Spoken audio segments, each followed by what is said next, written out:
The 2026 midterms are 14 months away.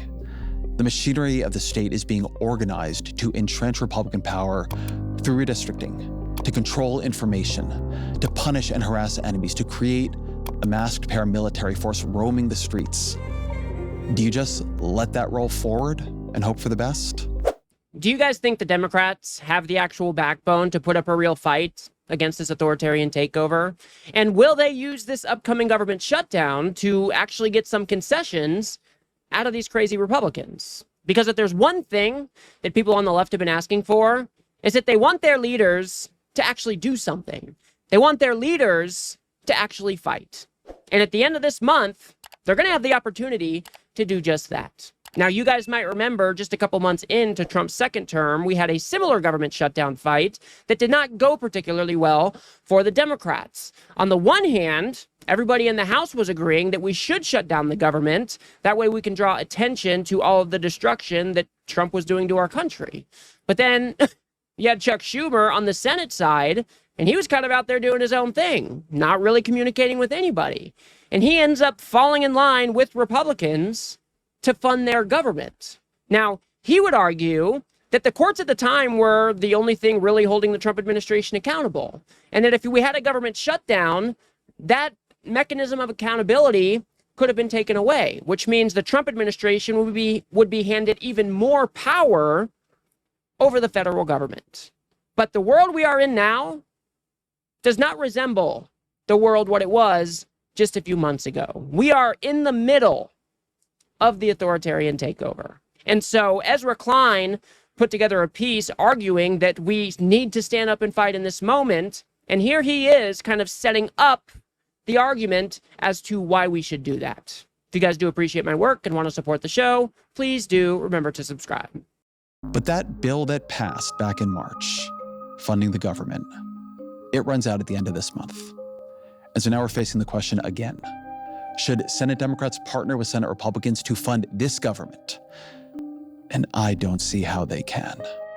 Not a single argument Schumer made then is valid now. First, Trump is not losing in the courts, not anymore. This is the story that no one is talking about, and that's that the Trump administration is on a major winning streak right now at the Supreme Court.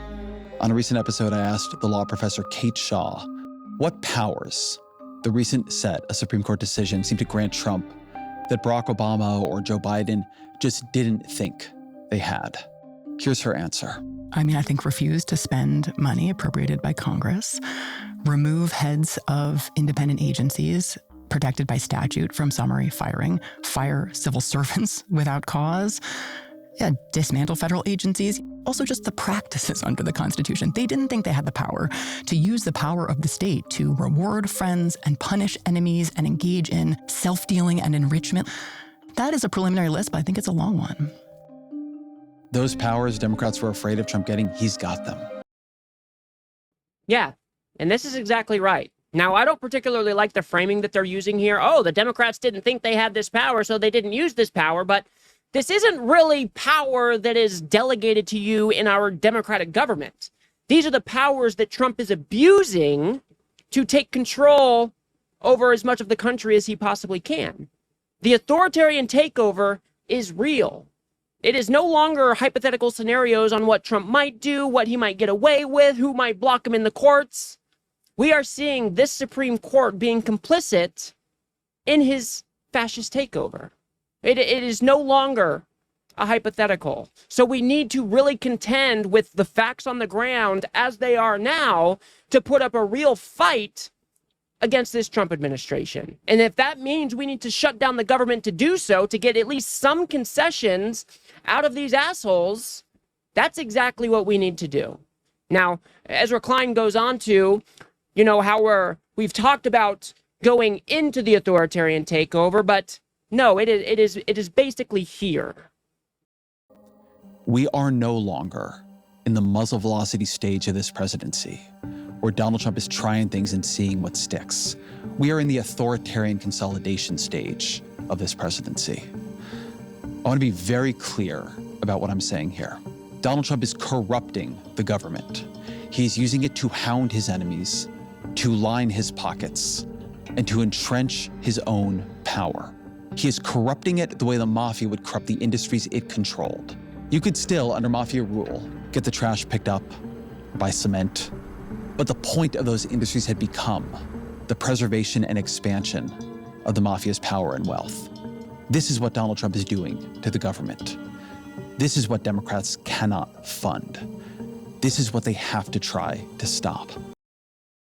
Yeah, and he's exactly right. He goes on to list a whole slew of different things that Donald Trump is doing that really show you how this authoritarianism is underway in our country. Donald Trump is going after his enemies. He's sending the FBI over to John Bolton's house because he had the gall to criticize him after the Iran strike. He is bombing boats in the ocean without any congressional approval at all. He's dropping bombs on the Iranian nuclear facility or whatever it may be without even passing it through our intelligence our intelligence committees in Congress. He is, there are just so many things that we could go through. He has basically established a secret police that is going around this country and snatching people off the streets without any due process at all. He is targeting our immigrant community. He's shipping them out of the country to countries that they have no connection to at all. He's going after students for having opinions that he doesn't like. He's going after news agencies who are doing things that he doesn't like, whether it be polling or otherwise. He is threatening to take licenses away from these news agencies and running a protection racket to try to, get money out of these agencies before these other subsequent deals go through. Donald Trump is corrupting our government to its core. And I really like what he says here. The goal of the government now, instead of serving the people, is to just grab more power for Donald Trump. That is the ends that they are trying to meet with this government. Now, Ezra goes on to make the argument as to why we should do the government shutdown. And so the question is, what are Democrats going to do about it? What can they do about it? I think the case for a shutdown is this. A shutdown is an intentional event. It's an effort to turn the diffuse crisis of Trump's corrupting the government into an acute crisis that the media, that the public will pay attention to. Right now, Democrats have no power, so no one cares what they have to say. A shutdown would make people listen. But then Democrats would have to actually win the argument. They would need to have an argument. In my head, the argument is something like this. Donald Trump won the election. He is the legitimate president. His government should be funded so long as it is acting the way the government is supposed to, serving the people, being held accountable. But there are red lines that cannot be crossed. ICE can conduct legitimate deportations, but it can't be masked men roaming the streets, refusing to identify themselves or their authority. Remember your right to remain silent. The Trump family cannot be hoovering in money and investments from the countries that depend on us and fear our power and our sanctions. There have to be inspectors general and JAGs and career prosecutors watching to make sure the government is being run on behalf of the people rather than on behalf of the Trump family. Democrats would have to pick a small set of policies that represent the larger set of problems and stick to them. They'd have to choose those policies wisely. They would have to hold the line even when it got tough. And right now, Democrats have not picked those policies. They've not settled on that message. Right now, they are no more prepared for a shutdown than they were in March.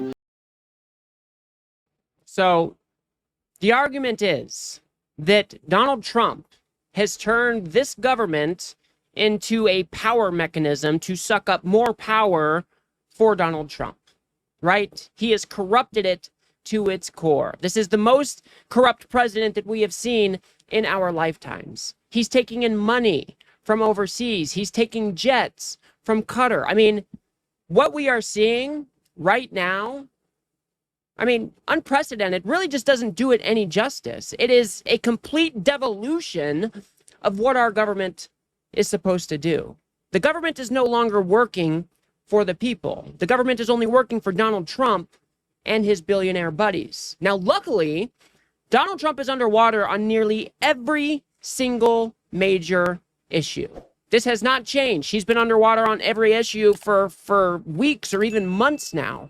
So the American people are looking around and they're not liking what they're seeing. So I don't think that if we do shut down the government, that the argument will be hard to make that Donald Trump is ruining this country. We can look around at all of these different things that he is doing, and we can make the case that there needs to be some checks. There needs to be some power sharing or something going on to bring things kind of back in alignment. Now, Ezra says we need to pick a few policies that we should focus on. I think healthcare is going to be one of those major policies, especially after the big despicable bill taking away or kicking millions of people off of their Medicaid. We've got millions of people getting kicked off of their food assistance. I mean, we have a good hand to play. It's just a matter of if we can play it well. And that's what kind of Ezra says next here. Do we actually have the messengers in the Democratic Party who can win these arguments? Even if Democrats could agree on a message, do they have the messengers? Have Hakeem Jeffries and Chuck Schumer distinguished themselves this year as able to win an argument? Are they going to hold the line as national parks close down, as federal employees are furloughed, if checks stop going out the door, if flights are delayed because air traffic controllers aren't getting paid? I don't know that they will. We all want to pursue a bipartisan, bicameral appropriations process. It is absolutely the case Democrats could lose a shutdown. But whatever they're doing right now, it's not called winning. This is a very important point that I think everybody kind of needs to think through, kind of need to reckon with. Because if we do a government shutdown, things are going to get difficult for a whole lot of people out there. It's not going to be an easy feat. That means federal employees stop getting paid. Maybe they get furloughed. Maybe they have to come into work and even they're not getting paid. It is going to cause some pain for a whole bunch of different people. And we need leaders that are going to have a backbone that can weather that storm. And I'm not sure if Chuck Schumer and Hakeem Jeffries are the leaders for that role. I don't know if they can actually do it. I mean, Chuck Schumer, he's been just terrible, in my opinion. He is living in the yesteryear where he thinks that Donald Trump's poll numbers are going to come down and everything's going to go normal. Donald Trump is literally trying to steal the midterms in advance. We are not playing the same game of politics that we were 10 years ago, Chuck Schumer. Hakeem Jeffries has been pretty underwhelming. He does have forceful statements here and there. I don't necessarily know what he's doing behind the scenes, but as far as I can tell, our leaders have been quite feckless. They have been quite weak. People are getting excited over Gavin Newsom because he is stepping into the spotlight and he's actually fighting back in a way that people can recognize. And it's not just rhetoric. It's not just poking fun at Trump and, holding a mirror up to his stupid ass. He's also taking the fight to him in the courts. He's challenging him on a variety of different ways. And we need more of that in the Democratic Party. So if the government shutdown does come to fruition, we are going to have to make the argument that Donald Trump is destroying this country. He is destroying the federal government. And we're going to have leaders that are going to be able to make that argument and hold strong when some of that pain comes knocking, because it's going to hurt for some people. But what we are doing now is not preferable to a government shutdown. Allowing Donald Trump to run roughshod over the federal government like he's doing, just ignoring courts, going after his enemies, ignoring laws, ignoring Constitution, that is not a tenable situation moving forward. This is basically our only option, the only little bit of power we have that we can exercise in this moment. And I want to go ahead and point out this last thing where, like I said, our leaders have been kind of feckless, have been kind of weak, and they're kind of exuding that to people on the left. They are not leading by example. The political scientist Russell Hardin made an argument I've been thinking about a lot. Power is a coordination problem. Everyone in society, every person, every institution is a node of coordination. The secret of society is people do what others do. And so if you look at Democrats in Congress right now, the signal they're sending is to not take any risks. Everything is normal. Just wait for the election and hope for the best. I think both that strategy, but also sending that signal is a mistake. The 2026 midterms are 14 months away. The machinery of the state is being organized to entrench Republican power through redistricting, to control information, to punish and harass enemies, to create a masked paramilitary force roaming the streets. Do you just let that roll forward and hope for the best? I'm not going to tell you, I'm sure, Democrats should shut down the government. I'm not. At the same time, joining Republicans to fund this government is worse than failing at opposition. That is complicity. Democratic leaders have had 6 months to come up with a plan. If there is a better plan than a shutdown, great. But if the plan is still nothing, act normal and hope for the best, then Democrats need new leaders. Yeah, and he's exactly right. Having our leaders not pushing back is one of the main reasons that the Democratic Party is so unpopular right now. I mean, we are historically unpopular because not only do Republicans and independents don't like the Democrats, but even the Democrats don't like the Democrats because they have not shown the backbone that people are actually looking for. And if this is your only option, if a government shutdown is the only option, people on the left want you to take that risk. Right now, it doesn't appear like a whole lot of risk is being taken at all. Like I said, Chuck Schumer is kind of just, sitting back, hoping that Donald Trump's poll numbers fall and we're just going to clean up in the midterms. But we don't even know if our midterms are going to go off without a hitch. We don't know how successful Trump will be in trying to steal those elections in advance.